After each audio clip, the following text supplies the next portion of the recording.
গতকাল মামলাটি চার্জের জন্য দিন ধার্য ছিল।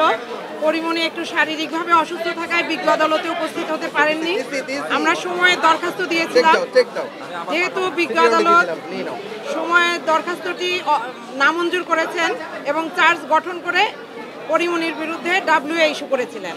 আমরা আজ বিজ্ঞ আদালতে আত্মসমর্পণপূর্বক জামিনের প্রার্থনা করেছিলাম।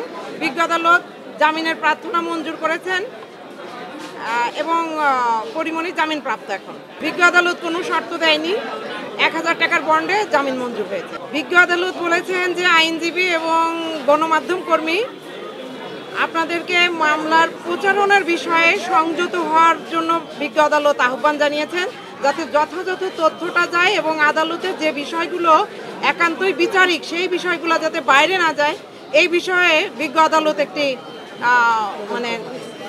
আদালত একটু সতর্ক থাকার জন্য বলেছেন সবাইকে। মূলত পরিমণির সাথে যে ঘটনাটি ঘটেছিল আপনারা সবাই জানেন। পরিমণি বাদী হয়ে ভোট ক্লাবের বিষয়ে সাভার থানায় একটি মামলা করে, যে মামলাটি এখন বিচারিক আদালতে আছে। অলরেডি সে সেই মামলায় জবানবন্দি দিয়েছে।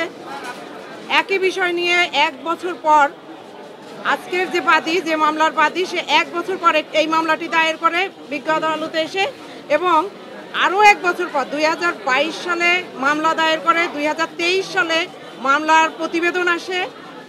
আমরা মামলার বিষয়ে ডিসচার্জের একটা দরখাস্ত দিয়েছিলাম।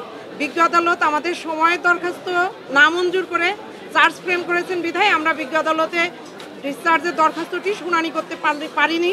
তবে আমরা মনে করি যে এই বিষয়ে আরেকটি মামলা চলমান থাকা সঠিক হয়নি বলে আমরা আইনজীবীরা মনে করেছি বলেই দরখাস্ত দিয়েছিলাম।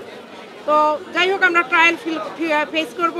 আমরা মনে করি যে এই মামলায় একই ঘটনা, যেহেতু পরিমণির বিরুদ্ধে শেষ পর্যন্ত কিছুই হবে না বলেই আমরা মনে করি। আমরা অবশ্যই, যেহেতু এই আদালতে আমরা শুনানি করতে পারিনি, আমরা উচ্চ আদালতে যাওয়ার সার্বিক প্রস্তুতি নিব। খবরের কাগজ, নিখাত, নির্ভীক, নিরপেক্ষ।